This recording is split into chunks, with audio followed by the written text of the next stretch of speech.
Pessoal, boa noite a todos. Hoje nós vamos fazer uma rápida exploração sobre operadores lógicos, né? Então, algum de vocês já até utilizaram em alguns exercícios aí a possibilidade de operadores lógicos, né? Vocês acho que já viram também na disciplina de lógica matemática, né? Então, não tem muita novidade em operadores lógicos, então eu vou só mostrar para ter um material de consulta para vocês aí, quando vocês precisarem, se quiserem revisitar o material para tirar dúvidas, vocês podem consultar o slide da aula ou o próprio vídeo da aula para tirar alguma dúvida. E vamos começar hoje a trabalhar com estrutura de repetição. Então, na maioria das linguagens de programação, existem três tipos de estrutura de repetição. E no Python, particularmente, nós temos duas. Então, nós vamos explorar um pouco mais as duas que existem no Python, né? Porque está sendo a linguagem de programação que nós estamos utilizando. E vamos, em cima dessas estruturas, fazer algumas atividades práticas aí, utilizando conceitos da própria matemática aí, para que fique mais fácil para vocês aí a aplicação. Então, como nós falamos, né, vamos falar de operador lógico, os tipos de estrutura de repetição, estrutura de repetição controlada numericamente, e vamos ver atribuição múltipla em Python. Vocês vão ver que naquele exercício que eu tinha que trocar o valor de uma variável com outra, nas outras linguagens de programação, geralmente, para eu trocar o valor entre duas variáveis, eu tenho que ter uma terceira variável, que vai ser a variável aí de troca, né? No Python eu consigo fazer isso diretamente, eu vou mostrar para vocês.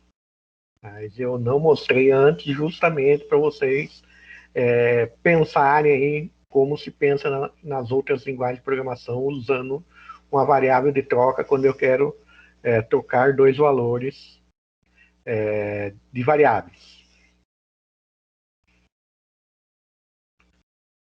Então, os operadores lógicos, né, como nós sabemos, eles são a base da construção dos sistemas digitais e da lógica proposicional, né? Então, se nós formos pensar a origem da questão do operador lógico, ele está altamente ligado à lógica proposicional, que está ligado lá à filosofia, né? E depois a matemática fez uma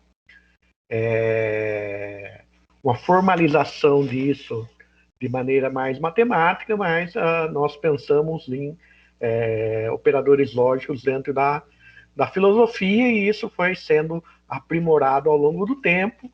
E nos sistemas digitais eu utilizo isso tanto na lógica de programação quanto na construção de circuitos lógicos. Então eu posso usar componentes eletrônicos para construir sistemas lógicos. Então eu tenho componentes eletrônicos que vão fazer o papel de E, tem componentes eletrônicos que vão fazer papel de ou tem componentes eletrônicos que vão fazer papel de shore, que seria ou exclusivo, e assim vários outros operadores lógicos existentes na matemática eu consigo fazer em construção de circuitos eletrônicos digitais. Mas o nosso cenário aqui, nós vamos estudar aí dentro da programação e os básicos, né? Os dois mais utilizados aí dentro de programação.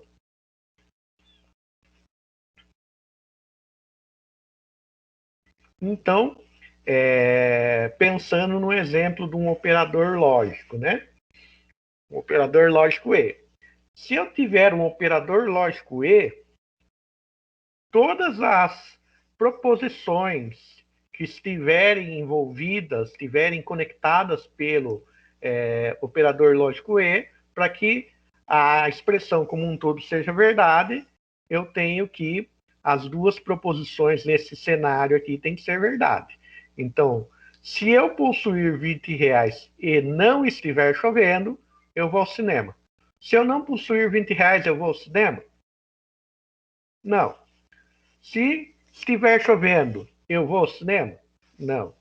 Então, quando eu trabalho com o operador lógico E, as expressões envolvidas, no caso aqui, geralmente são expressões binárias, então se eu quiser fazer uma outra expressão, eu teria que colocar mais um operador lógico e colocar outra expressão. Lembrando que quando eu tenho operações lógicas, a questão dos parênteses vale do mesmo jeito na pendência da resolução.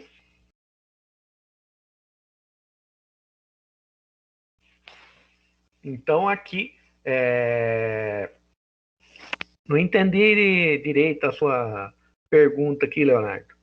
Quando tem o E, tem que acontecer as duas coisas. Se eu possuir R$ 20, eu vou no cinema, e se não estiver chovendo, eu vou no cinema. Então Sim, não pode acontecer uma as das duas coisas. coisas têm que ocorrer simultaneamente para que a minha condição aqui seja verdadeira. Exatamente. Quando eu tenho um operador ou, se uma das minhas proposições forem verdadeiras, a minha expressão é verdadeira. Então, aqui, no segundo exemplo, se eu possuir R$ 20 ou possuir um vale cinema, então vou ao cinema. Então, tenho R$ 20, verdadeiro, vou ao cinema. Não tenho R$ 20, mas tenho um vale cinema, verdadeiro. Então, vou ao cinema. Então vejam que quando eu estou com o operador ou, se uma das minhas proposições for verdadeira, a minha expressão, que quando eu ponho um operador e aqui do lado esquerdo eu tenho a proposição, do lado direito eu tenho outra proposição. Quando eu ponho o operador ou, a mesma coisa. Do lado direito eu tenho a proposição, do lado direito eu tenho a proposição e o lado esquerdo também tem uma proposição. Então, no caso do ou, se uma das duas proposições forem verdadeiras, a expressão como um todo será verdadeira.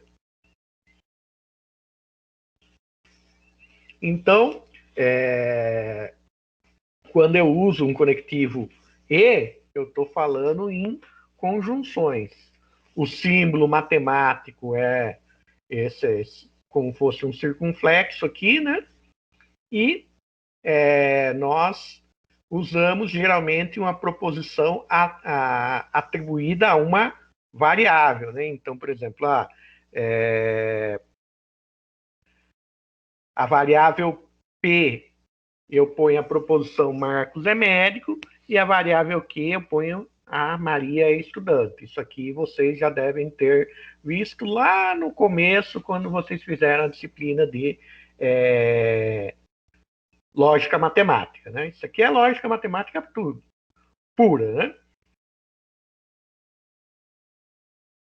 Então, como nós já falamos, quando eu uso uma conjunção E, somente os dois valores sendo verdadeiros, a minha proposição vai ser verdadeira. Então, para que a minha sentença Marco é médico e Maria é estudante, só vai ser verdadeira se as duas proposições forem verdadeiras. Se uma das proposições forem falsas, o resultado da minha expressão será falso. Então vamos analisar aqui, ó. A boa e velha tabela verdade. Vocês devem estar lembrando disso lá no também da disciplina de lógica matemática. Então, Marcos é médico, eu atribuí a minha variável P, Maria é estudante, eu atribuí a minha variável P. P e Q, né? Então, Marcos é médico e Maria é estudante. Se for verdadeiro, P, e se for verdadeiro, Q, verdade. P é falso, Q é verdadeiro, a expressão é falsa. P é verdadeiro e Q é falso, a expressão é falsa. P é falso e Q é falso, a expressão é falsa. Então vejam que o único cenário possível de ser verdadeiro é quando os dois elementos da expressão são verdadeiros. Então, esse é o único cenário onde eu vou ter um verdadeiro dessa expressão. Então, por isso é muito bom você entender essa questão, porque quando você for usar um cenário onde você vai usar um operador lógico, você tem que conseguir analisar o que você quer. Você quer que um das suas condições seja verdadeira num determinado cenário, não necessariamente as duas, ou você precisa que as duas sejam verdadeiras. Então, é isso que você tem que analisar na hora que você for usar aí um operador lógico.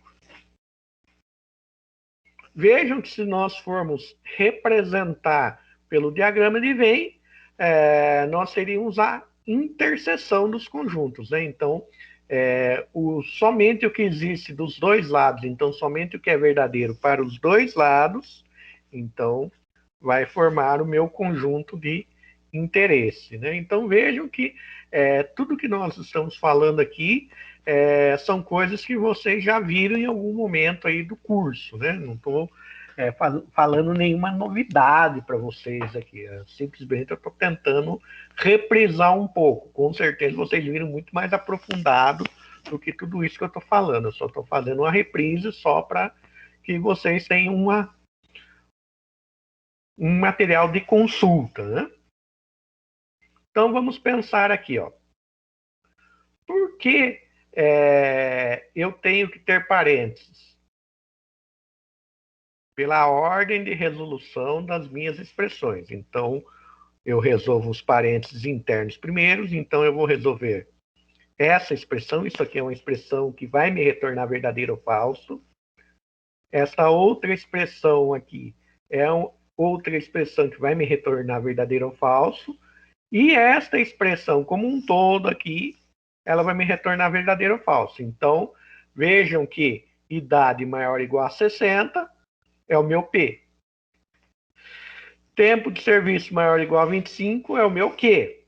Então, se eu fizer aqui idade maior ou igual a 60 e tempo de serviço maior ou igual a 25, nós vamos ter o nosso P e Q.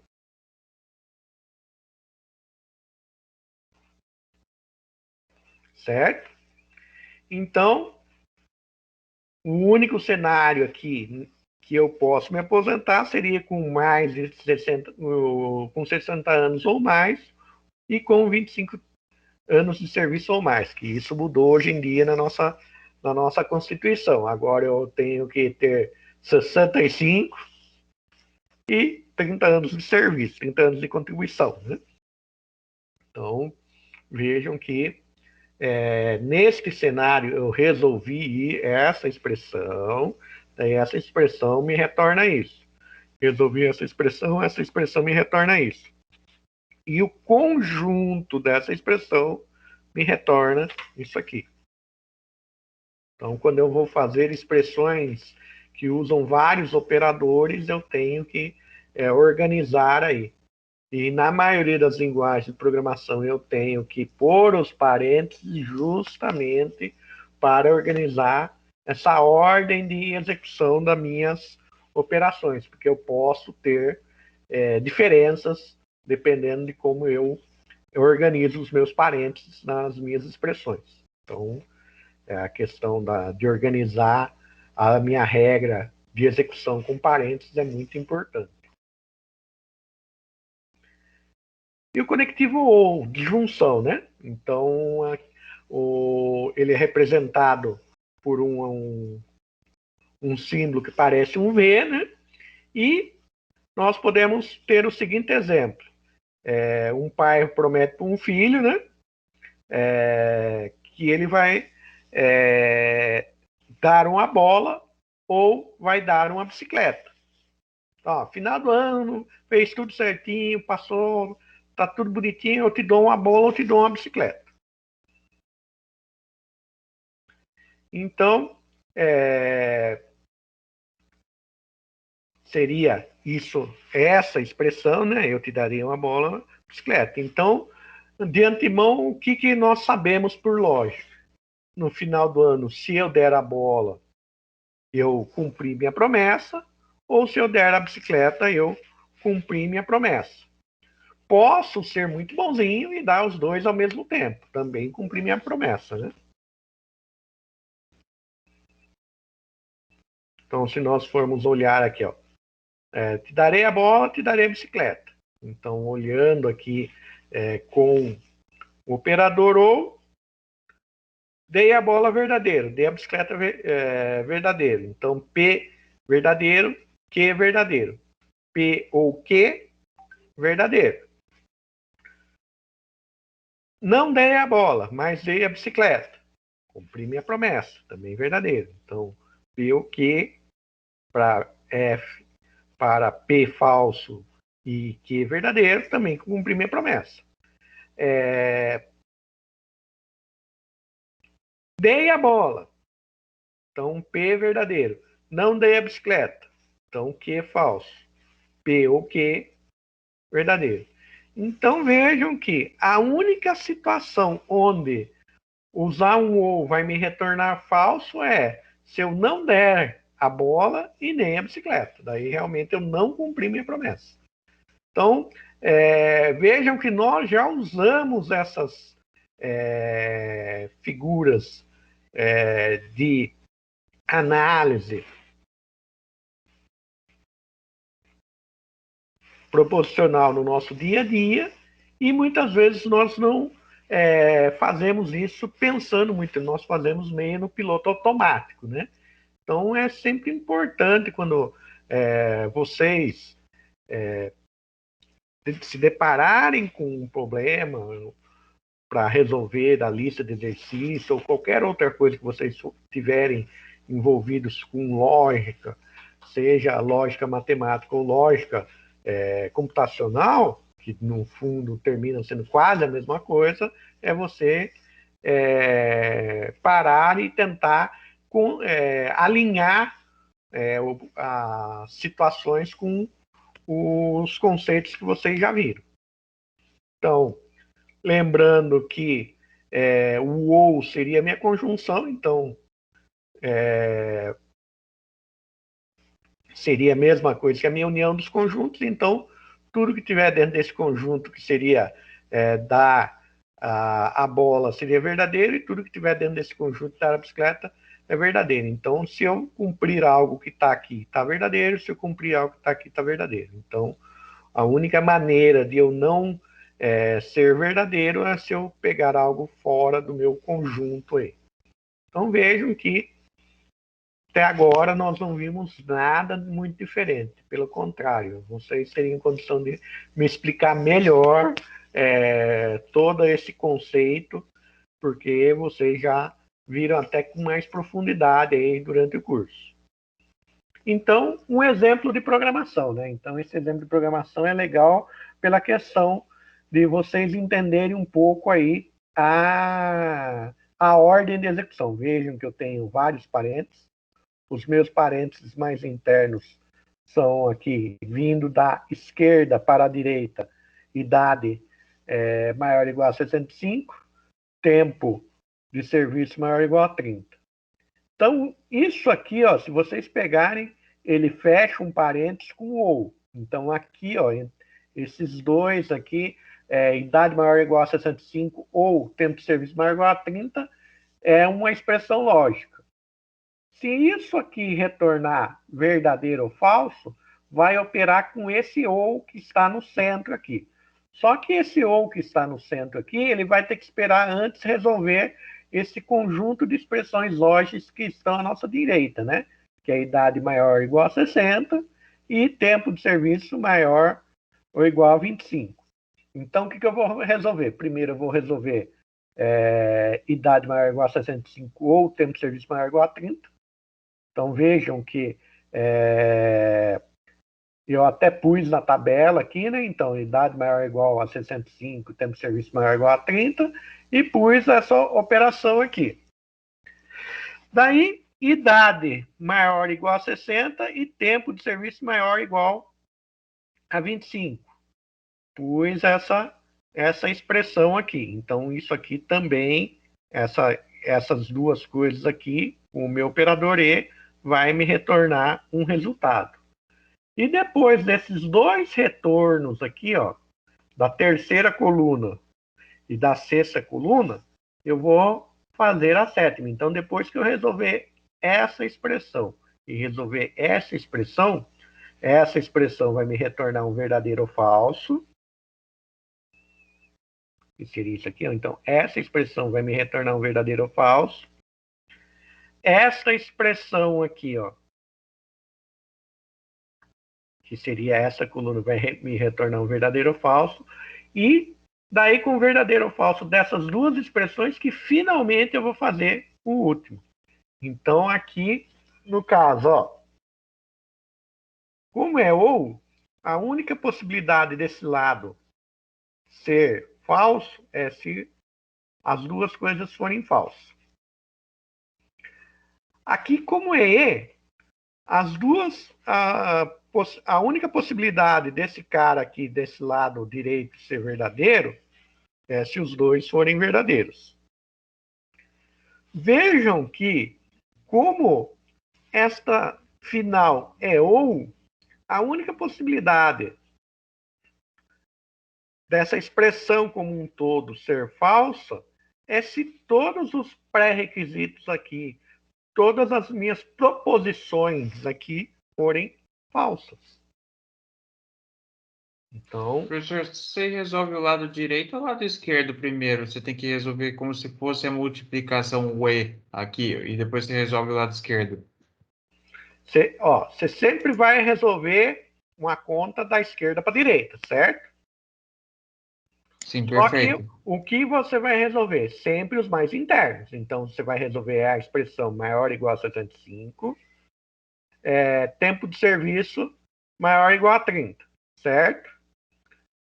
Aí. Idade maior ou igual a 60 e tempo de serviço maior ou igual a 25, certo? Então, você já, na memória do computador, já vai ficar o resultado dessas expressões, certo? Então, maior ou igual a 75 pode retornar verdadeiro ou falso. Tempo de serviço maior ou igual a 30 pode retornar verdadeiro ou falso. Idade maior ou igual a 60 pode retornar verdadeiro ou falso. E tempo de serviço maior ou igual a 25 pode retornar verdadeiro ou falso, certo? Então eu Voltando, resolvo. Então beleza, acho que até aí eu daí entendi. voltando para a esquerda, como eu já tenho verdadeiro ou falso dessa daqui, eu vou resolver esse ou, né? Porque esse ou está mais à esquerda e está entre parênteses, certo? Ele está com parênteses interno Tá, aqui, ó. Tá vendo esse parênteses interno aqui, o segundo parênteses? tá Então, eu vou olhando resolver na primeira expressão, correto? No primeiro ou. o primeiro ou. Daí, Legal. depois, como eu tenho um parênteses mais interno, eu vou para o e aqui. Porque se eu não tivesse esse parênteses interno, aí que eu estou falando. Se eu não tivesse esse parênteses, ó, esse segundo parênteses aqui, no caso, o primeiro, depois do ou aqui, do ou central, o que ia acontecer? Ele ia resolver essa expressão e ia testar com esse cara só.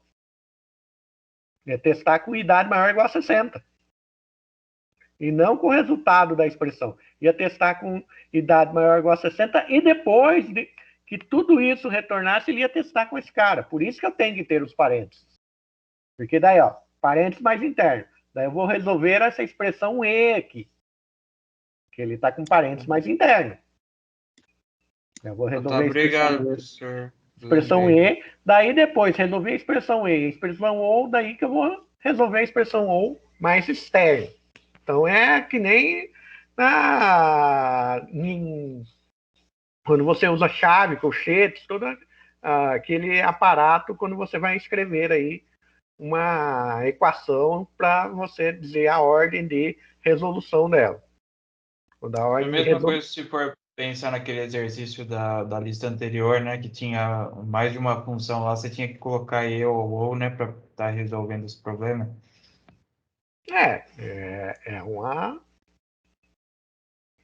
É algo próximo, né? Ah, tá. É por isso que você só pode pegar dois também, né? Agora que ficou fazendo sentido. Obrigado, É, professor. Bem, porque o que acontece? Se eu não puser parênteses, ele vai fazer isso aqui com isso aqui, depois isso aqui, depois o resultado desses dois ele vai fazer só com esse maior ou igual a 60, ele vai fazendo sempre da esquerda para a direita. Porque E e O é a mesma pendência, a mesma coisa que você fizer uma multiplicação e divisão na conta, ele não certo? vai dar ordem de prioridade, no caso, né? Ele tem que dar ordem de Exato, prioridade. exato. Funciona igualzinho operador aritmético. Como Por eles isso que muitas vezes as pessoas erram as expressões numéricas, né? Porque não presta atenção na soma, né? Na multiplicação lá, na ordem que ele tem que fazer na ordem que ele tem que fazer. a conta. A pendência de operadores, né? Então, às vezes, você resolve como está mais à esquerda. Nós costumamos olhar só, resolver da esquerda para a direita, muitas vezes não olha a pendência dos operadores, é a hora que erra na resolução. Muito obrigado, professor. Nada. Então, aqui, ó, um exemplo no Portugal, né? Então, vejam que do jeito que está escrito aqui, ó, exatamente o que foi escrito no Portugal, né? Então, e dá tempo de serviço, faço toda a comparação, com cuidado com os parênteses, né? Pela questão aí da pendência da resolução das minhas expressões lógicas.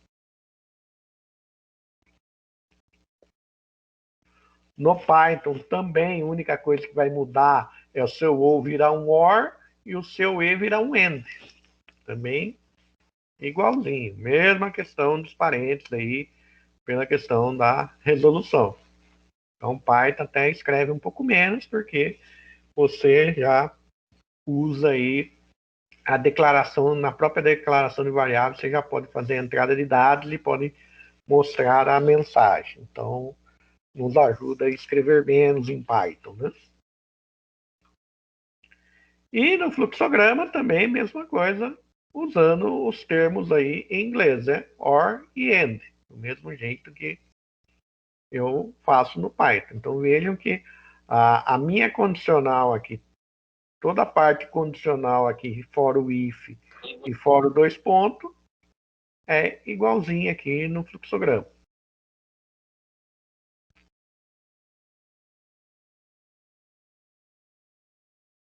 Só fica um pouquinho maior a condicional, né? Vai ficar maior condicional. Isso aí. Aqui eu já pus um cenário mais complexo para mostrar uma condicional grande aí para vocês, até para poder explorar um pouco mais a questão aí de pendência de operadores aí, organizar a execução aí das minhas análises lógicas, né? Então elas funcionam igualmente, funciona a resolução matemática. Então, por exemplo, se a ordem de execução para você importa, você tem que realmente aí organizar a sua análise lógica usando parênteses, agrupando as coisas de uma maneira que você não tenha um erro lógico, né? Porque Aí depois cai no teste de mesa de novo, né? cai no teste de mesa de novo, daí você vai fazer o teste de mesa de novo, né? Dado a sua idade e o seu tempo de serviço, você vai fazer análise disso aqui, né? Vai montar aquela tabelinha aqui, né? Você pode até montar sua tabela verdade aqui para não se perder, né? Se você conseguir fazer essa tabela mentalmente, beleza, mas você pode fazer essa tabela aqui também do jeito que está aqui, né? Então, dado uma idade, entrei 46 e 25 anos. 23 anos de serviço, tá? Então, ó, idade maior ou igual a 65, aqui é falso. Tempo maior ou igual a 30, aqui é falso. Então, quer dizer que esse pedaço aqui seria falso. Então, estaria nessa linha aqui. Idade maior ou igual a 60, também cair aqui no falso. Tempo de serviço maior ou igual a 25, também cair no tempo de serviço igual a falso. Então, eu tenho esses dois falsos, operei o ou, deu esse falso aqui. Tenho esses dois falsos aqui, operei com e, deu um falso também. E aqui no final me deu falso. Eu quero na última linha, né? No caso. É. Então vejam que o que eu vou fazer quando eu tiver algo desse tamanho. O ideal é montar uma tabela verdade para enxergar se o resultado dessa expressão me condiz com a realidade.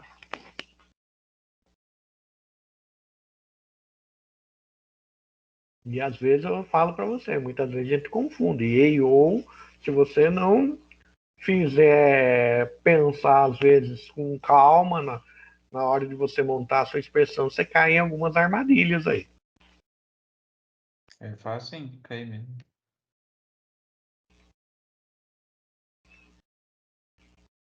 Pessoal, sossegado até aqui?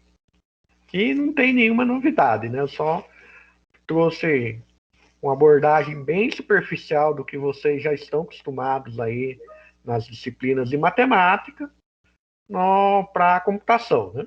Lembrando sempre que computação é você pegar um determinado cenário, achar representações matemáticas daquele cenário para que o computador possa resolver aquela situação. Então, isso basicamente é computação. Então, estruturas de repetição, né?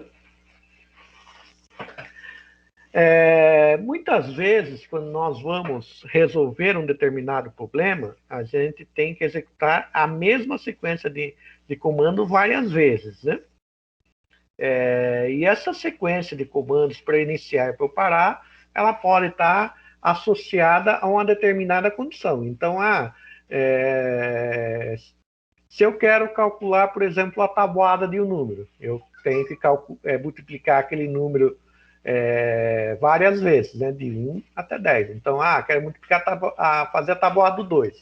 Eu quero fazer 2 vezes 1, 2 vezes 2, 2 vezes 3, 2 vezes 4, e assim até 2 vezes 10. Em vez de eu escrever repetidamente essa instrução, como eu sei que o meu padrão de variação é um padrão numérico, eu posso escrever uma estrutura de repetição que seja controlada numericamente e que eu tenha um valor inicial e um valor final, e dentro daquele valor inicial e valor final eu vou fazer uma multiplicação, usando uma das coisas, a minha variável de controle, quando eu tenho uma estrutura de repetição controlada numericamente.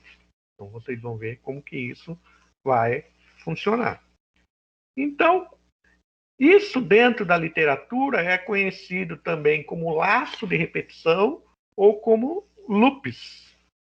Então, como vocês já devem ter visto, o termo loop é algo que você fica ali repetindo. Lembrando que em determinados conceitos ou em determinadas estruturas específicas dentro da computação, tudo que eu faço fica acontecendo dentro de um loop. Então, por exemplo, quando eu vou desenvolver jogos, o jogo em si fica acontecendo dentro de um loop. Quando o loop encerra? Quando eu terminar o jogo ou quando eu ganhar o jogo, então acabou o jogo, ou quando eu, por algum motivo, perder o jogo. Então, nessas condições, eu tenho um conjunto de condições que encerram o meu loop de jogo. Então, vejam que o loop é algo bastante utilizado em automação. Então, se vocês um dia forem trabalhar com Arduino, vocês vão ver também que no Arduino, a estrutura principal de tudo que fica sendo executado de programação num sistema Arduino ocorre dentro de um loop também. Então, um loop é algo bastante utilizado aí dentro de programação. Então, basicamente, nós temos aí, nas mais diferentes linguagens de programação, nós temos 3 formas de construir um loop. Controlado numericamente. Então, a minha condição é eu começar de um valor, encerrar em outro e fazer um incremento ou decremento, porque o loop pode ser controlado numericamente, ele pode ser progressivo ou regressivo. Pré-condicionado. O que é um loop pré-condicionado? Eu testo a condição, se a minha condição for verdadeira, eu entro no loop. E a cada ciclo que eu executar do loop, eu vou testar novamente. Minha condição ainda continua verdadeira? continuo. Então, vou continuar executando o loop, as instruções dentro do loop. Minha condição deixou de ser verdadeira, saio fora do loop. E o pós-condicionado. Então, o pós-condicionado, eu executo um conjunto de instruções que já estão delimitados dentro do meu loop. Executei esse conjunto de instruções a primeira vez. Testo a condição do loop. A minha condição do loop é verdadeira? Volto para o início do conjunto de instruções delimitados e começo a executar novamente. Então, qual é a diferença do pré e do pós-condicionado? No pré-condicionado, se a minha condição for falsa, eu não executo nenhuma instrução que está dentro daquele loop. No pós-condicionado, eu executo pelo menos uma vez as instruções que estão dentro daquele loop, para depois testar. Se o meu loop for falso, se a minha condição for falsa, eu continuo executando meu programa de maneira linear. Não volto para o começo da estrutura. Então, essa seria a maior diferença. Como isso não existe em Python nós só temos estruturas controladas numericamente e pré-condicionadas, eu não vou abordar muito com vocês aqui pós-condicionados. Eu pus para vocês verem que existe, porque em mais de 90% das linguagens de programação, vocês têm essas três estruturas aqui. No nosso caso de Python necessariamente tem duas, e a controlada numericamente vocês vão ver que é bastante diferente da maioria das linguagens de programação. Então, como é a minha sintaxe dentro do Portugal Studio? Eu uso a palavra reservada para, abro um parênteses, coloco uma variável do tipo inteira, então essa variável aqui vai ser do tipo inteira, vai receber um valor de início, né, onde o meu limite inicial do meu loop, vai receber aqui uma condição menor ou igual ao fim do meu loop. Então, esse valor que está aqui na frente, esse início, esse fim, é um valor do tipo inteiro, pode ser um valor literal, então um número inteiro, ou eu posso colocar aqui na frente uma variável do tipo inteira, atribuindo para a variável de controle. Então, as duas coisas podem ser feitas. E vou fazer um incremento para quê? Para dizer que meu loop vai acontecer. Eu quero um loop de 1, iniciando em 1, menor ou igual a 10, var mais. Então, ele vai fazer 1, 2, 3, 4, 5. Então, essa variável aqui, ela vai variar de 1 até 10. Posso fazer um loop regressivo? Posso. Então, eu poderia pôr aqui o início em 10, maior ou igual a 1, o meu fim, e o meu var aqui, em vez de ser mais, ser menos. Então, posso fazer. Posso fazer meu loop saltar de 2 em 2? Posso. Daí, em vez de var ser início, fim, né? Normalmente aqui, sendo progressivo, em vez de meu var ser mais, seria mais igual 2. Então, ele daria uma progressão de 2. Então, ele saltaria de 1, 3, 5. Se o meu início fosse em 1, né? Ele saltaria 1, 3, 5, 7, e assim sucessivamente. Então, daria para programar uma progressão geométrica usando isso? Como é? você pode fazer. Se você fazer aqui a conta da sua progressão geométrica e os seus valores aqui, você usar aqui para fazer a progressão geométrica, é possível sim. Se eu quiser a razão dela e quiser mostrar a razão, aí funciona também, né? Sim. Você tem que pôr a sequência lógica para você executar a sua progressão geométrica. Então, Obrigado, professor. Então, aqui, função início. Você pegar esse programa aqui, função início, declarei uma variável i, daí, para i igual a 1. Ó, condição da repetição, né? Então, sendo verdadeira. I menor ou igual a 10, incremento. Escreva aí e salte uma linha. Então, se eu executar esse programa aqui, ele vai escrever de 1 até 10 na minha tela. Então, se vocês quiserem fazer a prova dos logos, vocês podem implementar isso aqui no Flow Algoritmo, que ele vai escrever de 1 até 10 na tela de vocês, saltando uma linha pelo barra N aqui.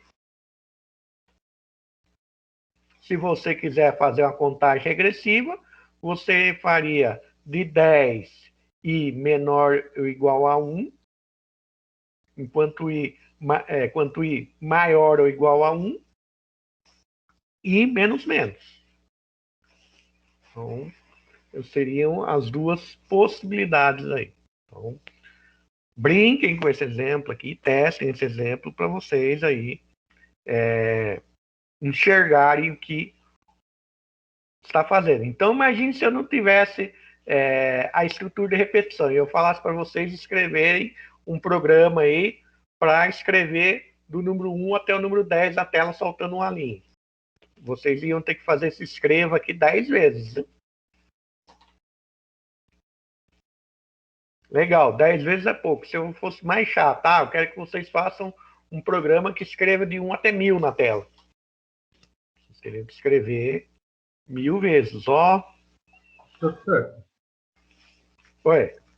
esse programa que você fez na tela é do Portugal, correto? Esse é do Portugal. Tá. Do Python ele é diferente? Do Python é bem diferente. Eu vou mostrar para vocês. Do Python tem várias diferenças. Isso aqui é no Portugal. Isso aqui serve do Portugal. Isso aqui serve convertendo para inglês, para o C, C++, para o Java, para o C Sharp, para todas as linguagens derivadas do C, ou, por exemplo, até o Pascal, por exemplo, a lógica vai ser exatamente essa aqui. Vai ser em inglês, né? Então, em vez de um para, vai ser um for aqui, mas o restante vai ser exatamente igual. A única coisa que no Pascal, em vez da chave, você tem begin e end. Mas o restante, a estrutura em si, o modo de escrever, é exatamente igual. Então, e aqui no caso, o teste de meio, o valor de I, né, faria as interações e as saídas. No caso aqui, a minha saída coincidiu com a minha iteração, né? Certo? Mas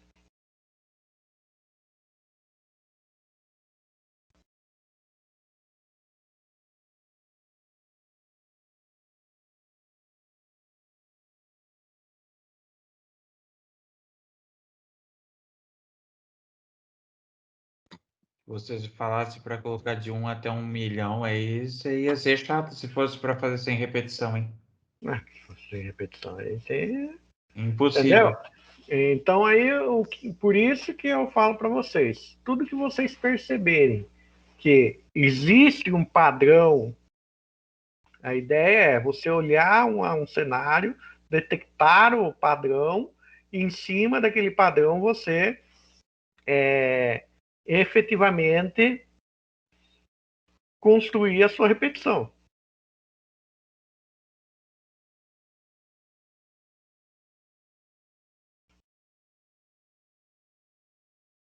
E travou minha apresentação aqui. Então, vamos de novo lá.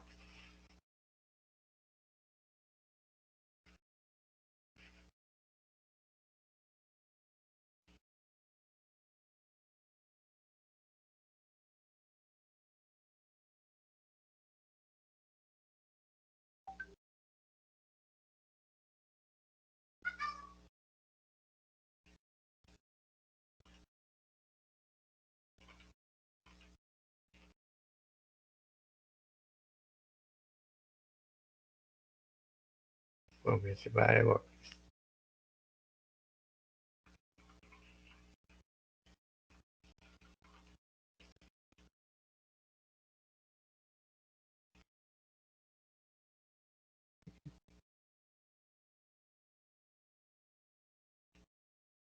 Então, no fluxograma, eu teria mais ou menos a mesma estrutura, né?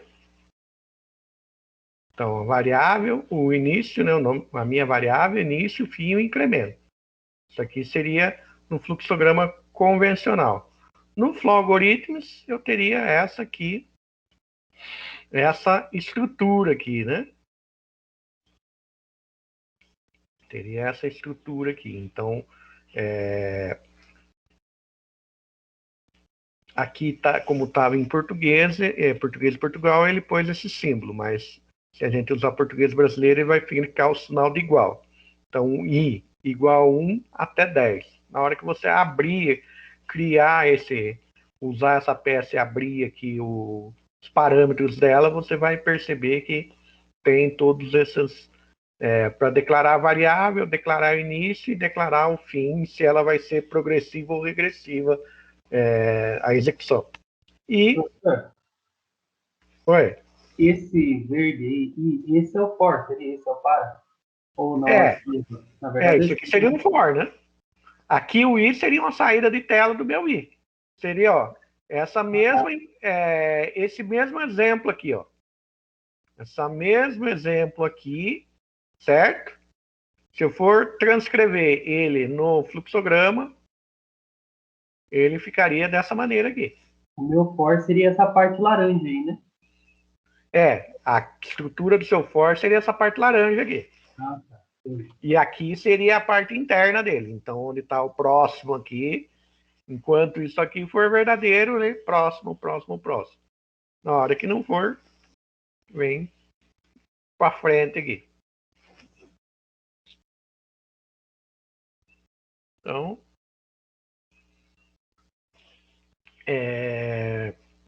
no Python, né? Uma repetição contável é o nosso loop for, né? Que em todas as linguagens de programação também vai se chamar for. Só que ele, como ele é alto nível, ele é ideal para ser usado com estruturas do Python que são uma estrutura mais alto nível do que simplesmente vetores. Então, dentro do Python, dá para construir vetores? Dá para construir vetores e matrizes utilizando bibliotecas específicas. Se você usar as bibliotecas padrões do Python, você vai construir listas tuplas, né? Então, o que é uma tupla? Uma tupla é um conjunto de chave-valor. Dicionário também é um conjunto de chave-valor. String seriam palavras, né? Então, quando eu tenho uma palavra é uma cadeia de caractere, e a palavra string quer dizer uma corrente, então é uma corrente de caractere. Então, na verdade, uma string é um array ou um vetor de caractere, então por isso eu consigo interar nele, ou ranges. O caso do range do Python, por padrão, nós vamos trabalhar com intervalos iniciam, se eu não passar nenhum parâmetro, eles iniciam em 0 e o meu final vai ser um intervalo aberto. Então, nós vamos ver isso aí dentro do Python. Então, nós vamos aí explorar um pouco aí das possíveis maneiras de usar repetição aí em Python. Então, a primeira coisa aí é usando num list, né? Então, vou criar um list. Então, aqui, como fosse um array também, né? Para vocês fica prático pensar no array, mas isso aqui é uma estrutura um pouco mais sofisticada do que uma matriz ou um vetor, ou um array, que a gente chama de list. Então, vejam que o que ele faz.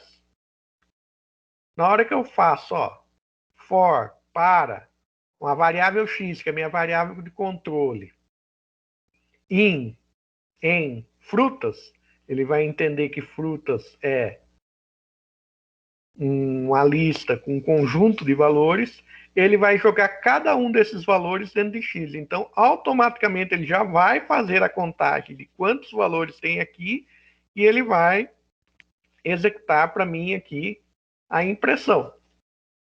Então veja que eu não preciso. Se fosse qualquer outra linguagem de programação, eu teria que saber o tamanho desse cara aqui, tamanho dessa lista. Então eu teria que fazer aquele i de 0. Então lembrando que todo índice de vetor, matriz, lista, essas coisas começam em 0. Então eu teria que fazer para o i começando em 0, menor ou igual ao tamanho o número de componentes da lista. Daí eu teria que, na hora de fazer o print aqui, por frutas e colocar o meu índice. Professor, Diga, Leonardo. esse X ele funciona como vetor, é isso que o senhor está dizendo? Não, ele funciona como um recipiente, uma variável que vai pegar um elemento do vetor a cada iteração e armazenar o elemento do vetor naquela interação. Então, na primeira iteração aqui, print x. Então, x na primeira iteração armazenou maçã. Daí ele vai de novo. Então, no caso, a segunda iteração, ele já pegou banana. A terceira iteração, ele pegou cereja. Então, automaticamente, o Python é tão alto nível que automaticamente ele já sabe quando eu faço esse tipo de coisa. Se essa estrutura realmente for uma lista, o que ele vai fazer? Ele vai já pegar o tamanho da lista, então automaticamente ele vai fazer isso, e vai saber que esta variável de controle vai receber a cada iteração um elemento da lista. Então, a iteração na posição 0 ele vai receber maçã, a iteração na posição 1 ele vai receber banana, e a iteração na posição 2 ele vai receber cereja. Mas isso ele já faz automaticamente. Em qualquer outra linguagem de programação, eu teria que ter uma função para pegar o tamanho. Então, o tamanho desse cara é 3, né? Porque são 3 elementos, o tamanho é 3. Eu teria que fazer for i igual a 0, ponto e vírgula, i menor igual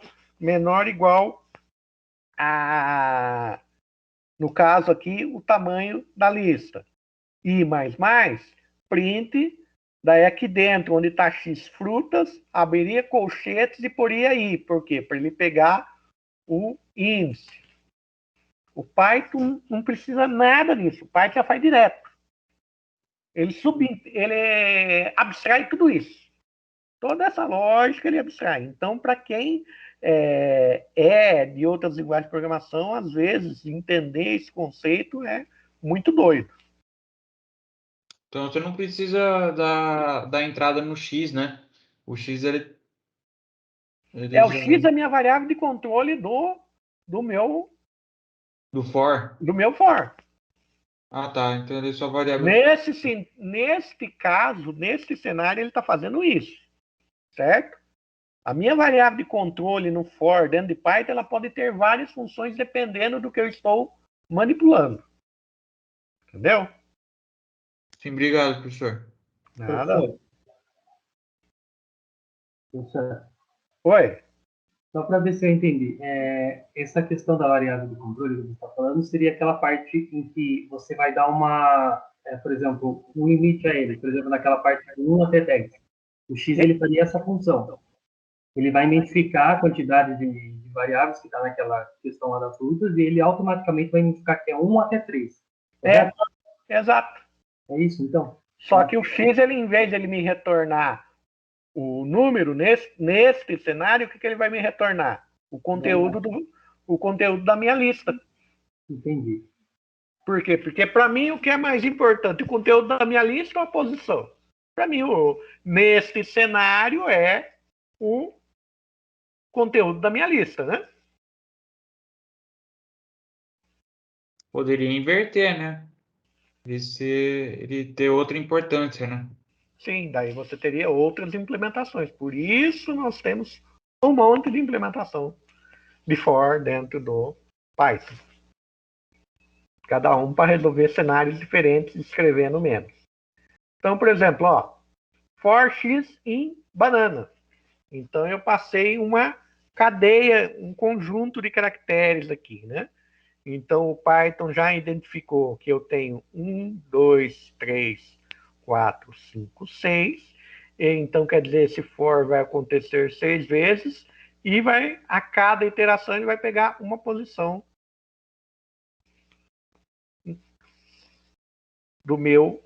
da minha string, do meu array, do meu vetor de caracteres.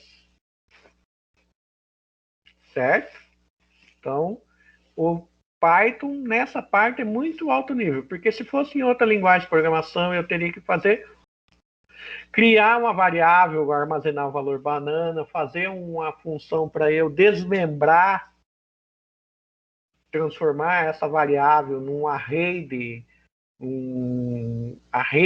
char, ou pensando em português, num vetor de letras, para daí depois eu poder fazer um for. Então veja que um monte de operação que eu teria que fazer antes para eu fazer esse tipo de coisa em outras linguagens de programação aqui já é direto.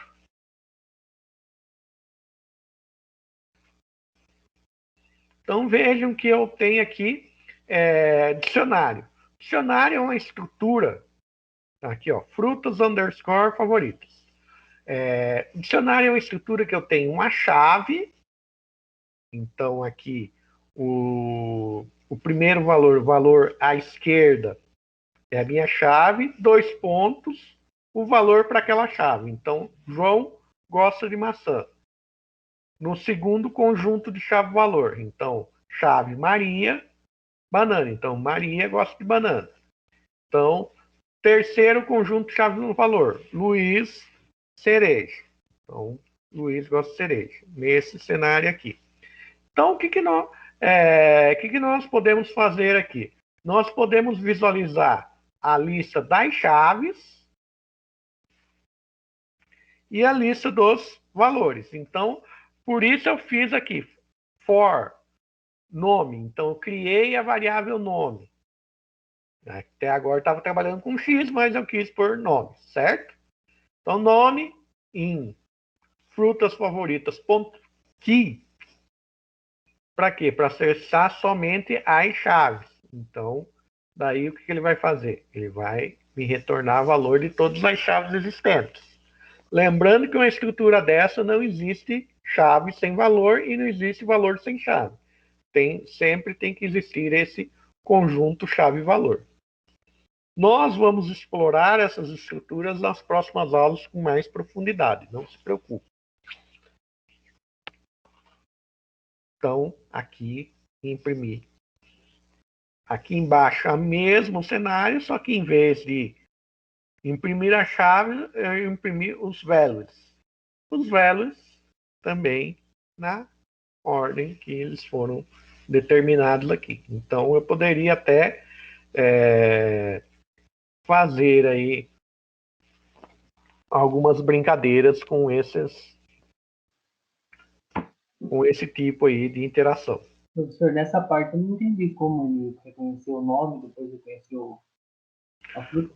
Ó, João, certo? É a minha chave, certo? Maria é outra chave, certo? Luiz é outra chave, beleza? Maçã, banana. Perguntando, questão por ele, a chave ele reconheceu João como por aqui, ele ó, o ponto 15 aqui, ó. Então estou dizendo qual o valor, o que eu quero pegar do meu dicionário. Ó, tá vendo no for aqui, ó, for nome em frutas favoritas, pronto, kids. Isso esse valor X aí, ele vai reconhecer Ele vai reconhecer todas as chaves que eu tenho dentro da minha estrutura. E essa chave seria devido a ele estar antes dos 2 pontos, né? Exato, ele está à esquerda dos 2 pontos. Tá, o que está à esquerda dos 2 pontos é uma chave. O que está à direita dos 2 pontos é um valor. Quero separar um conjunto de chave-valor do outro, vírgula.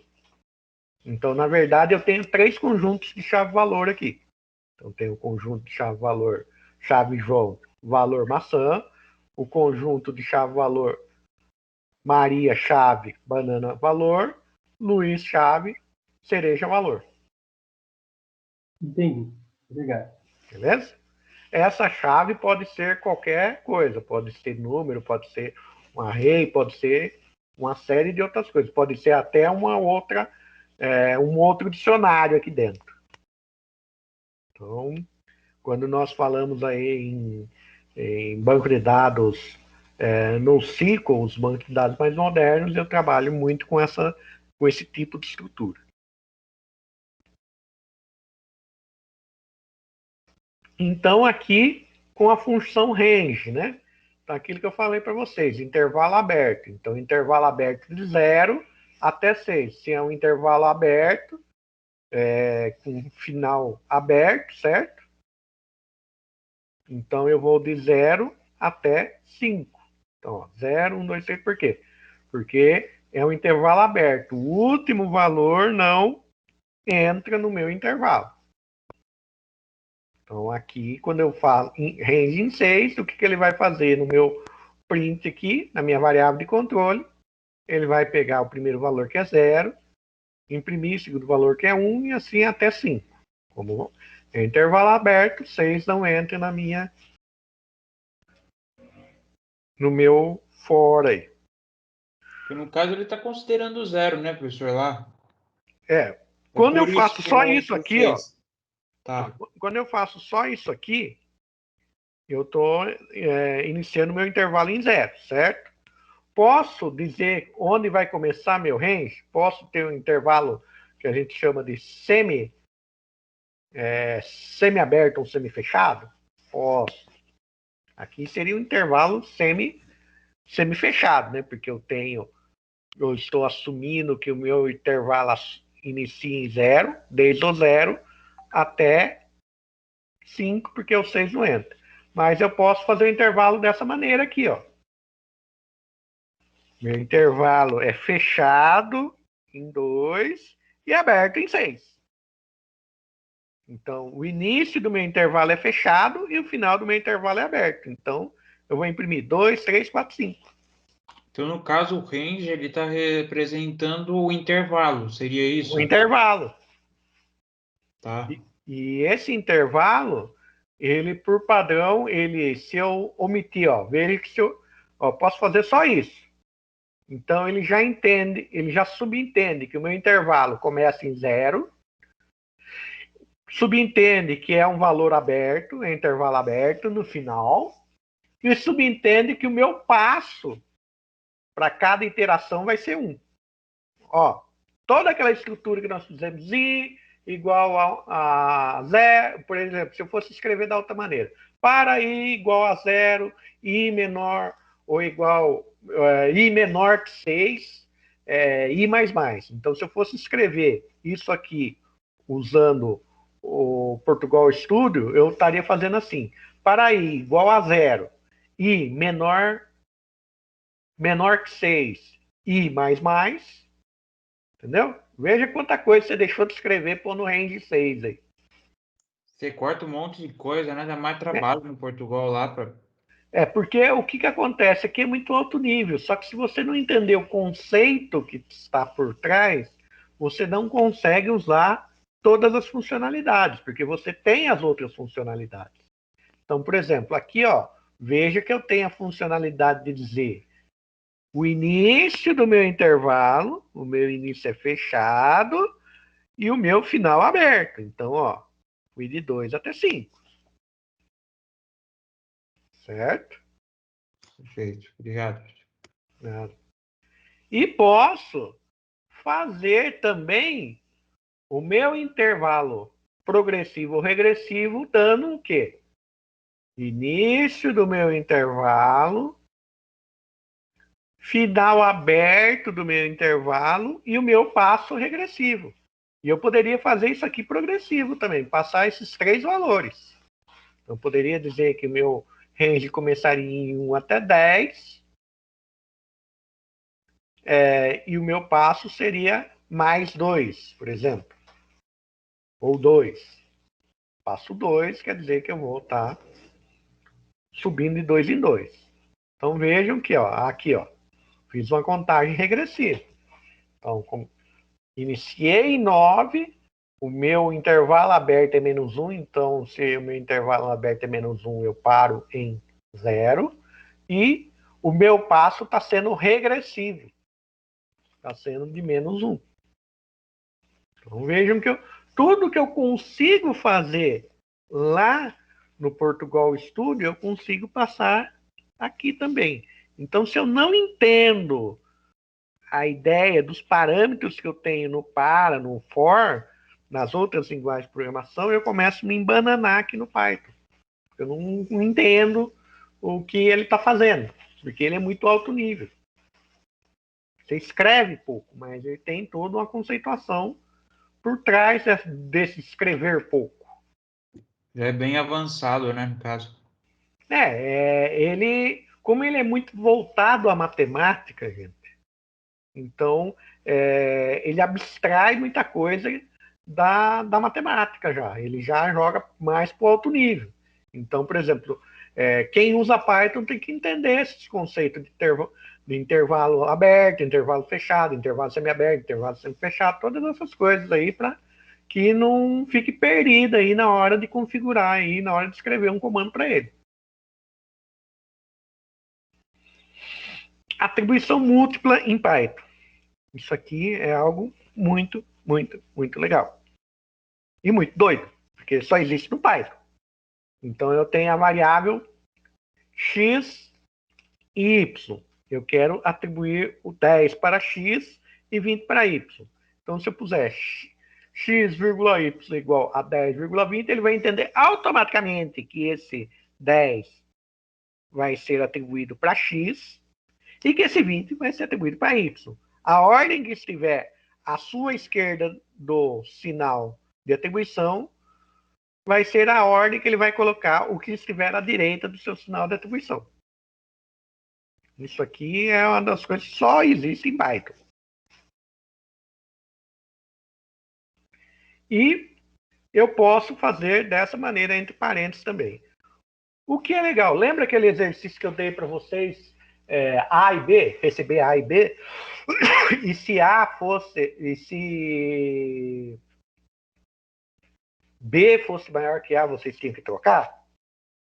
Que daí vocês tinham que criar a variável C e fazer aquela troca? Aí daria para fazer com isso? Aqui, ó. XY recebe YX. Ó. É bem mais fácil, hein? Entendeu? Então você escreveu menos, né? Você teria que fazer o if do mesmo jeito, só que em vez de você criar outra variável, fazer aquele monte de instrução de troca, você faria só isso aqui. Lembrando, aqui eu dei o exemplo com 2 variáveis. Posso fazer com 3, com 4, com quantas eu quiser. O que tiver, a quantidade de variáveis que estiver à esquerda do meu sinal de atribuição é a mesma quantidade de variáveis ou valores que tem que estar à direita do meu sinal de atribuição para que isso funcione. É a única exigência do Python. Só lamente. Então vejam que ele é muito alto nível. Então, por isso ele está sendo utilizado fortemente em várias áreas aí, principalmente matemáticas, porque ele dá muita ferramenta aí para matemática. Só que em contrapartida você tem que entender as outras linguagens, né? Senão fica difícil, né? Você tem que ter a lógica, porque daí nele o que acontece? Nele você vai ter aí a sua representação, né? Você tem a sua representação mais alto nível, mas você tem que entender toda a lógica que está envolvida nessa representação. Então, vamos lá. Essa parte aqui, por hoje, já encerramos. Vou mostrar um pouco da lista de exercício aí que nós já vamos pôr para brincar com esse conceito. Compartilhar.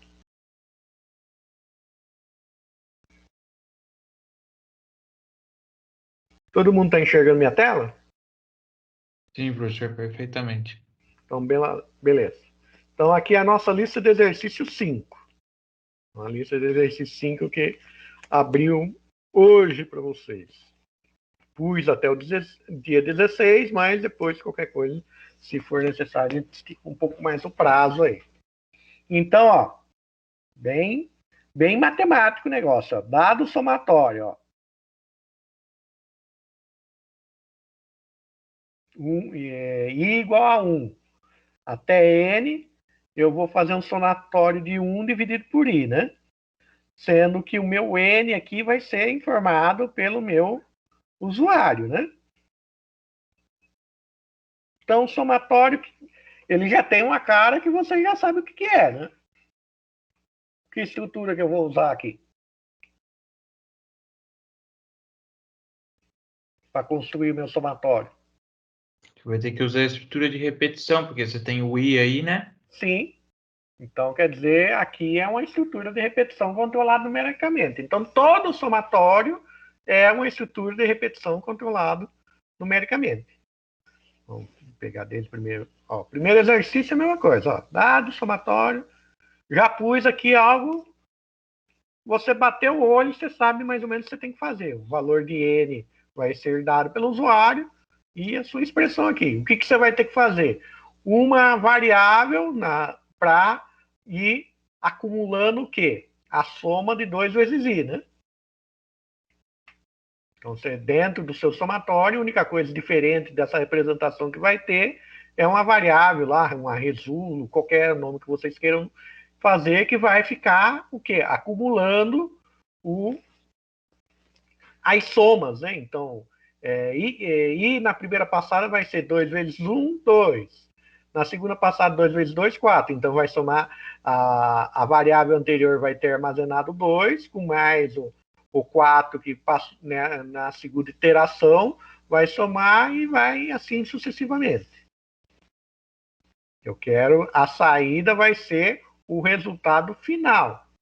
Aqui, nesse exercício 2, aqui além da somatória, com essa expressão, vocês vão ter que fazer dentro da somatória de vocês uma condicional, né? Porque se eu vou executar essa somatória para I diferente de 2 e de 3. Então, eu vou ter uma condicionalzinha dentro do meu para aí. Lembrando que dentro de uma estrutura, de uma estrutura de repetição, eu posso ter condicional, posso ter qualquer outra coisa. E vice-versa. Dentro de uma estrutura condicional, eu posso ter uma estrutura de repetição. Nesse caso aqui, dentro da sua repetição, você vai ter uma condicional. Beleza? Então, isso aqui também não é nada muito complexo. Só uma dúvida. Aqui fala sobre I igual a zero. Nesse caso, I pode ser diferente. Só tem que ser diferente de 2 e de 3, né? 2 e 3. Então, o I vai começar de 0 até N, certo? O I vai iniciar em 0 e vai até N. Esse N vai ser informado pelo usuário. E o X também aqui vai ser informado pelo usuário. Então, a sua entrada vai ser NX aqui nesse problema. E daí, na hora que eu começar a sua repetição, você vai ter que fazer uma condicional lá dentro para que isso aqui seja executado para ir diferente de 2 e de 3. Nesse caso, por exemplo, porque aí você vai executar uma condicional. Se for diferente de 2 e 3, ele executa a coisa, correto? Sim. E se não, aí ele faria o quê? Não precisa nem isso, não. Não precisa? Não. Esse aqui é um condicional simples. É a condicional mais simples que você vai ter. Se for diferente de 2 e de 3, ele vai executar o somatório. Entendi. Vai executar essa parte aqui, né? Lembre-se que essa somatória externa ela tem que acontecer para que o meu I varie de 0 até N. E dentro, daí eu vou analisar na variação de I, se I vai ser diferente de 2 e de 3. Tudo está em relação ao somatório, né, professor? Essa expressão gigante aí, né? Sim. Ó, porque dentro do somatório ele vai resolver isso aqui. I vezes X mais 2 sobre I menos 2, I menos 3. Então é isso aqui que ele vai resolver.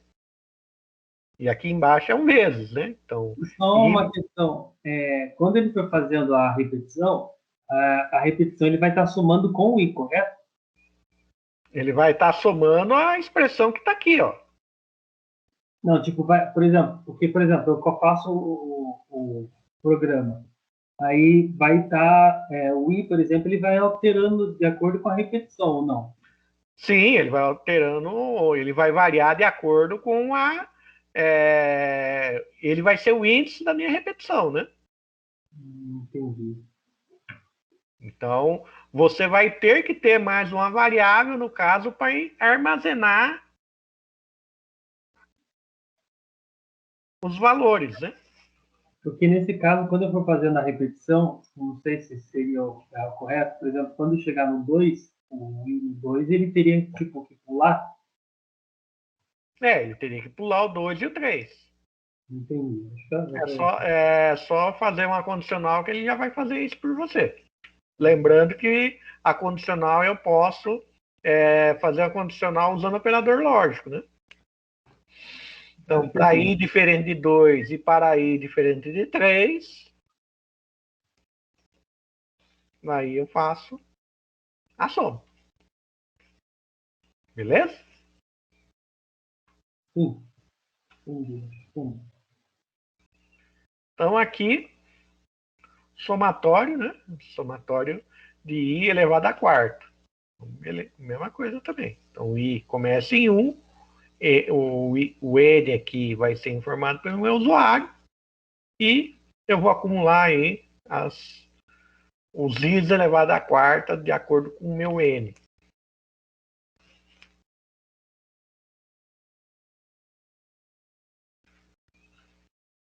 A 4 também.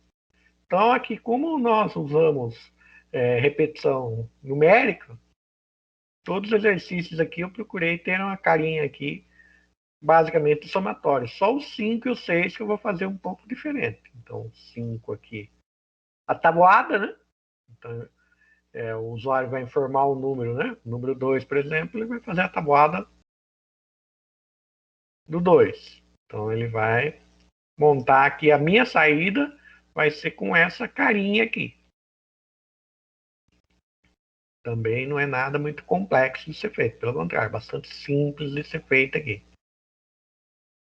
Até mais simples do que os outros exercícios. E aqui eu vou receber duas variáveis, né?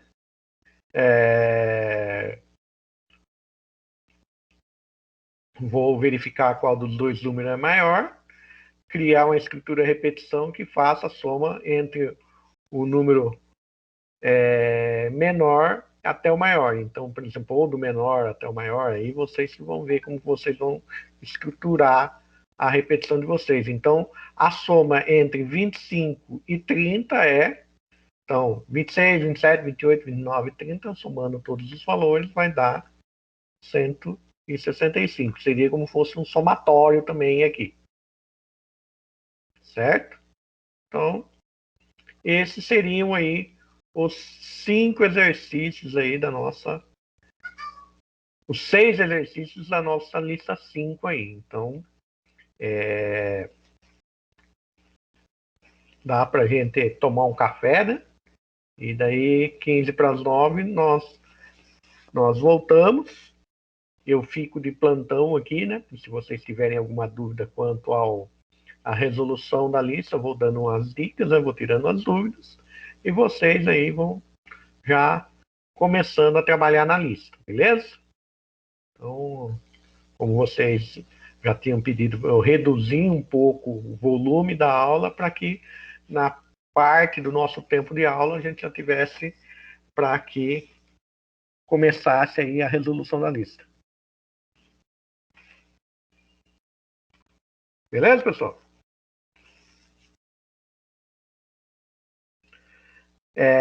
Eu não tenho esse aqui, Caio. Eu baixei o toque pro WhatsApp.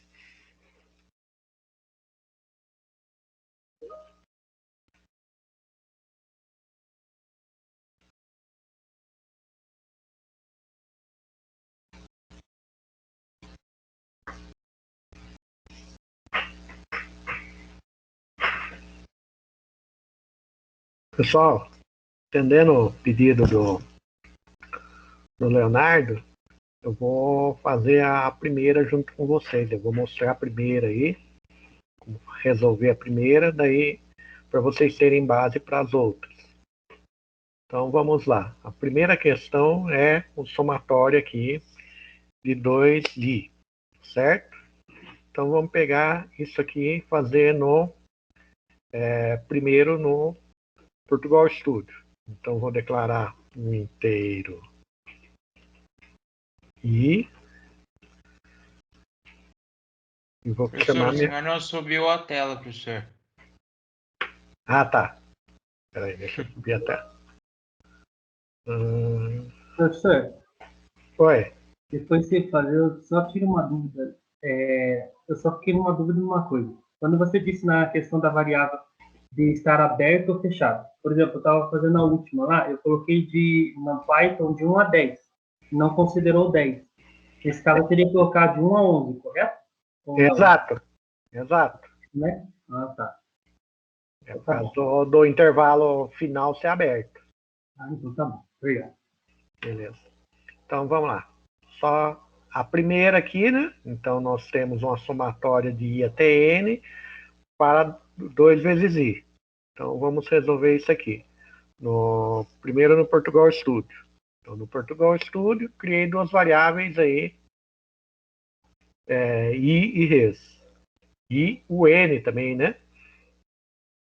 Que é a minha variável aí, que vai ser minha variável de entrada. Então vou fazer aqui informe o valor de n,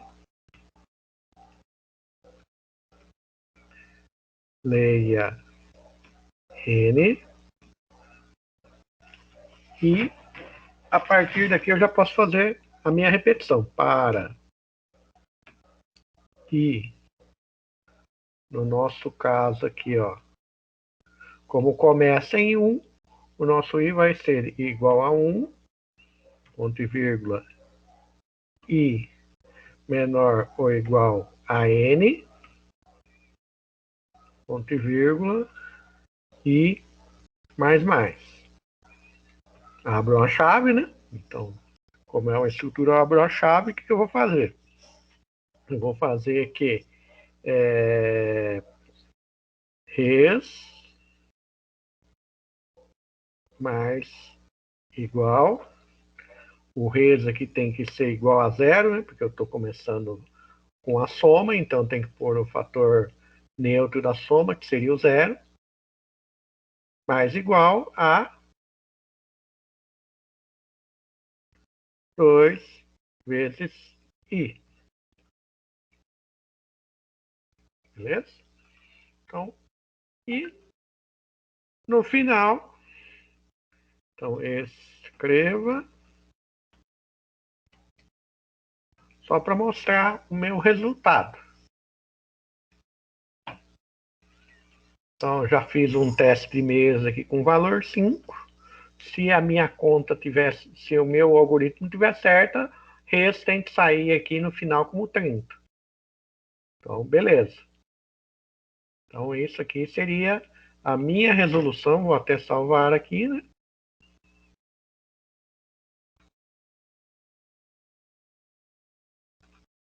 E vai multiplicar por 2, é isso, professor? E vai somar até dar 30? Ó, somatório.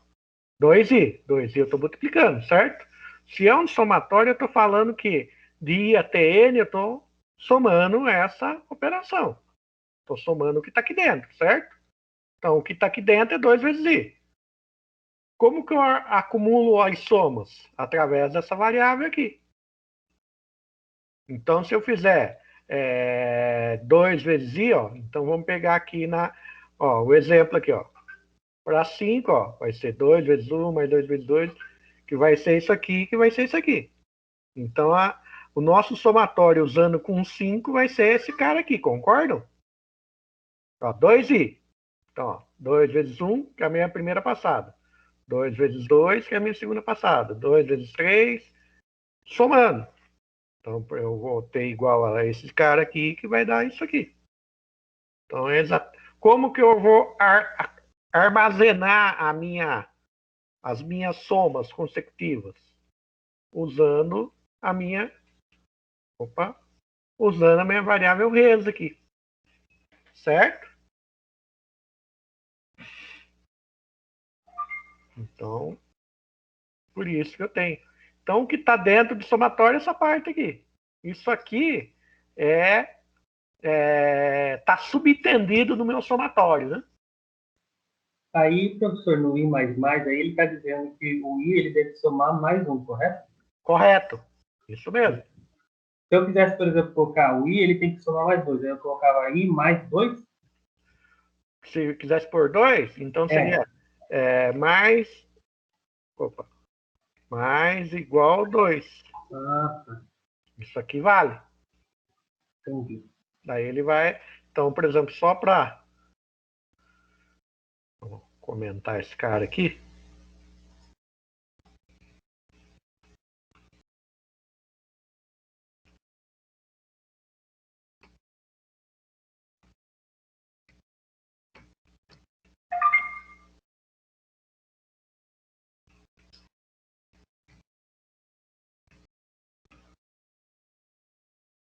Ó, então, ó, vejam que ó, aqui eu só fiz para imprimir. Pôr um número qualquer de n aqui, porque o meu n aqui não vai ter. Ó, se eu fui até n, então 1.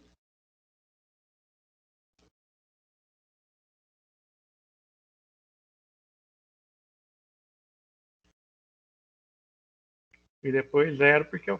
Espera aí, vamos formar um n maior que vai ser mais fácil. Então, n igual a 10. Ele vai mostrar todos os ímpares, né? Ó. Ah, eu entendi porque o 0. Vamos lá. Então, 10. 1, né? Então, o meu primeiro valor é 1. Mais 2, 3. Mais 2, 5. Mais 2. Então, veja que isso aqui funcionou. Se eu fizesse mais, né? De novo, 10. Daí ele imprimiu todo mundo. Certo? Então, o nosso caso aqui, para resolver aquela somatória, seria esse caso aqui. Então,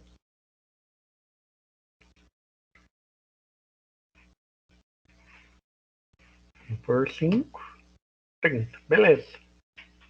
Como que eu faria isso em Python? Vamos lá, em Python.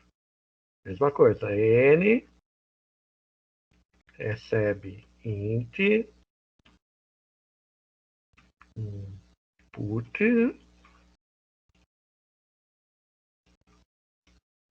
aspas, de n,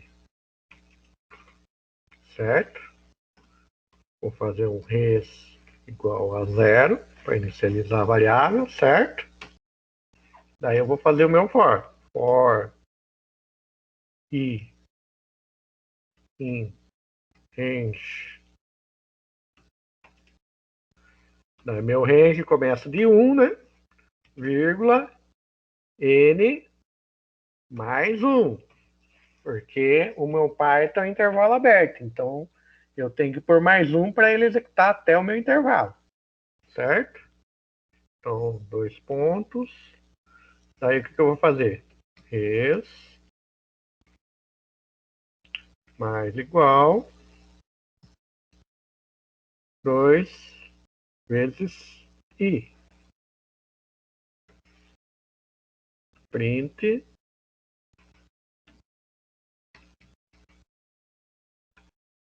Então, vejam que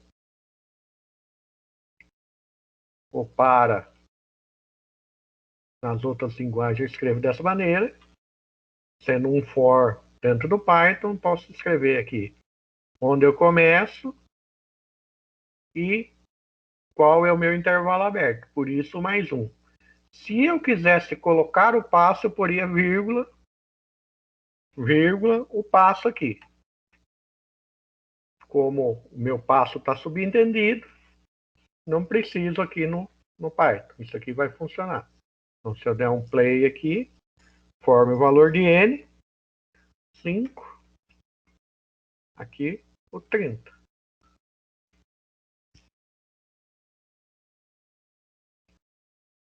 Aumenta.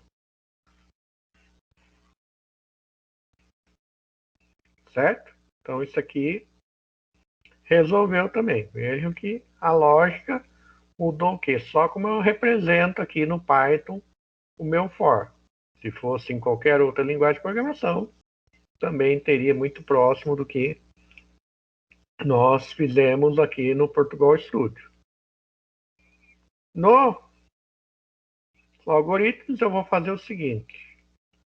Declarar minhas variáveis, né? Definir minhas variáveis. A minha variável vai ser I, N, res, do tipo inteiro. Aqui eu tenho que fazer a atribuição de res igual a 0.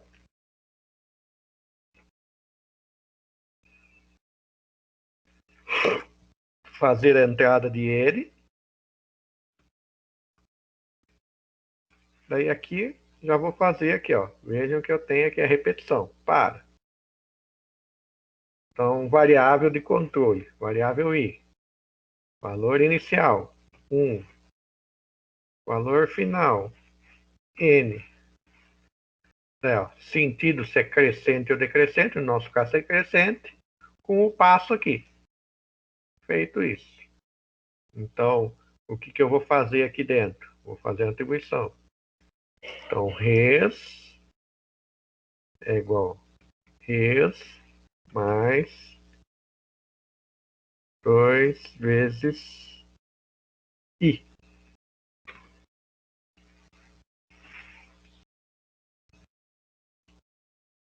E a minha saída aqui vai ser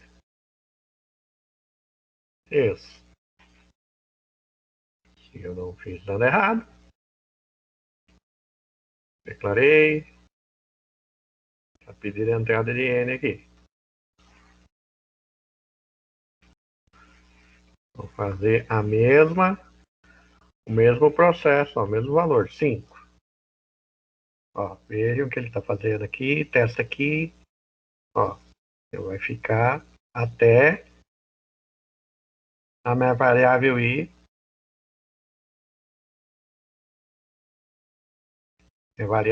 chegar a N, no caso 5, e o somatório foi 30.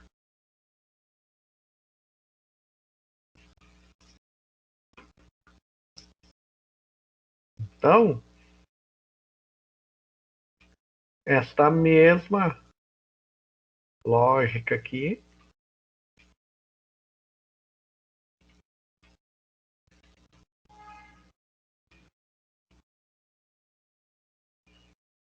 vai ser para praticamente todos os exercícios, né? Você vai ter uma somatória, você vai só dentro aqui do seu para, você vai escrever à direita a conta do seu somatório e à esquerda onde você vai armazenar o seu valor aí do somatório. Então, se você for olhar aqui, você vai fazer a mesma coisa, a única coisa é que aqui dentro você vai ter um para, né? Vai ter um C, né? Para analisar se I é diferente de 2 e de 3. Se ele for diferente de 2 e de 3, ele vai fazer essa conta aqui. E as outras somatórias aqui. Então aqui você vai fazer a ideia que a única coisa que vai mudar aqui vai ser que você vai ter que fazer, no caso aqui,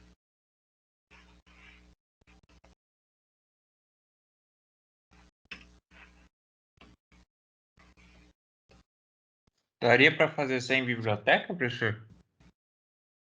elevado à quarta. É. Você tem que me dizer como que eu escrevo Não tem a como. potência sem usar potência. Dá para fazer. Só que você vai escrever um montão.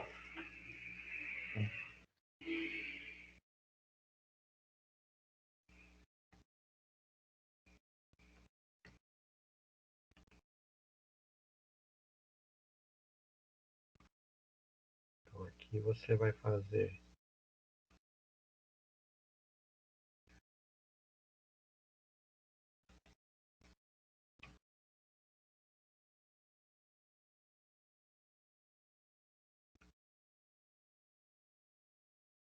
aqui o que você vai trabalhar aqui. O seu N vai ser real, né?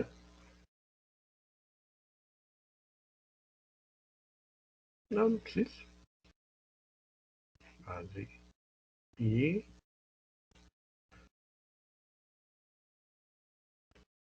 Expoente 4. Então, valor de N aqui.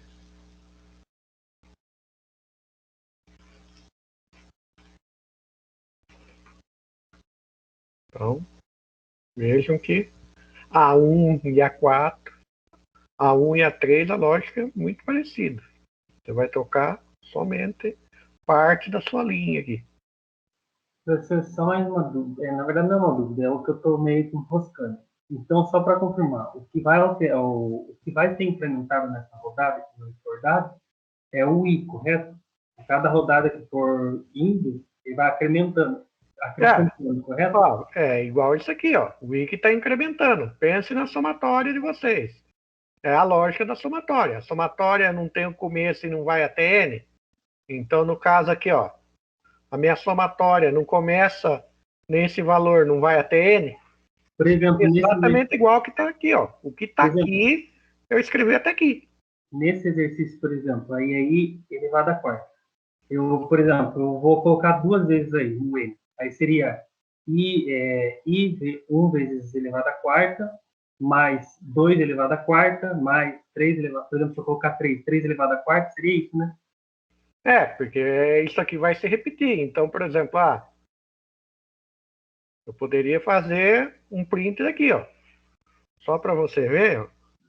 Vamos copiar esse cara aqui. Vírgula. Barra. Opa. Barra N. Então, ó.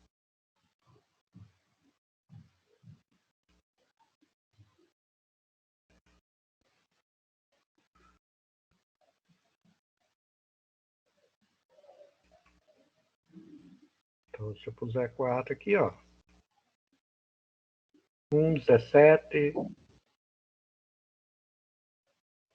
Por que ele fez isso aqui?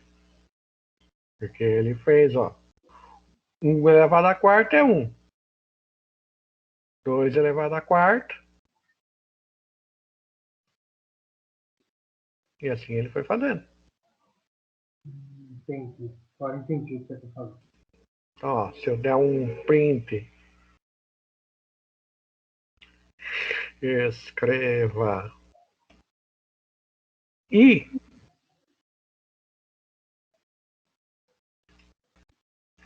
vírgula, espaço. Vou fazer aqui.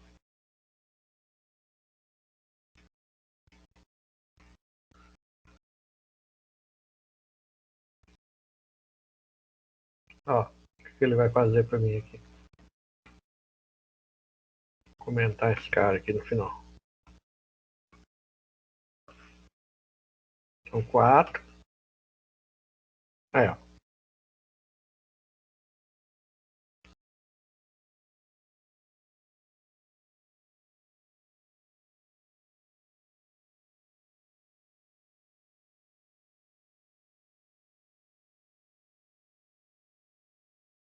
Por que ele está fazendo aqui?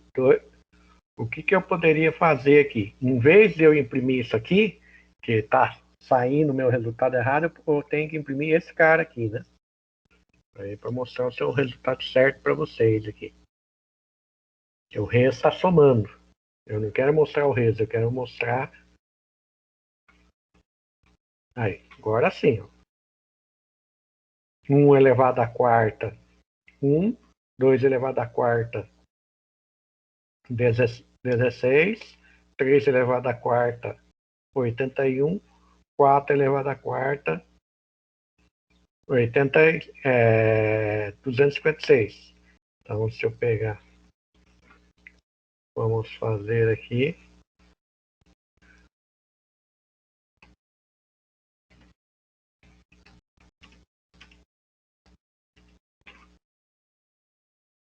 Então, se eu pegar, fizer isso aqui...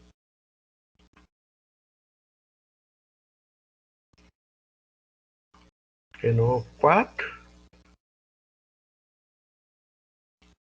Aí, ó. Consegui fazer até o teste de mesa aqui, né? De cada interação. Então, a minha primeira interação vai ser... O resultado vai ser 1. Minha segunda iteração, o resultado vai ser 16. Minha terceira iteração, o resultado vai ser 81. Minha quarta iteração, o resultado vai ser 256. Se eu somar, então, 17. Então, vamos lá. Vamos fazer a prova dos 9 aqui.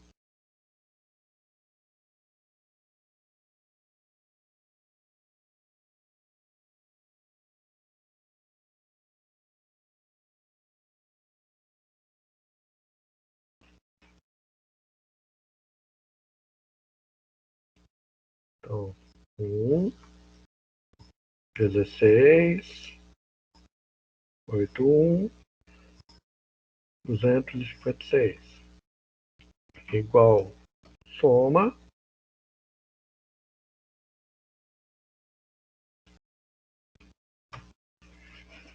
354. E quando eu faço a escrita do soma aqui, nada mais que eu estou fazendo é a implementação do meu somatório.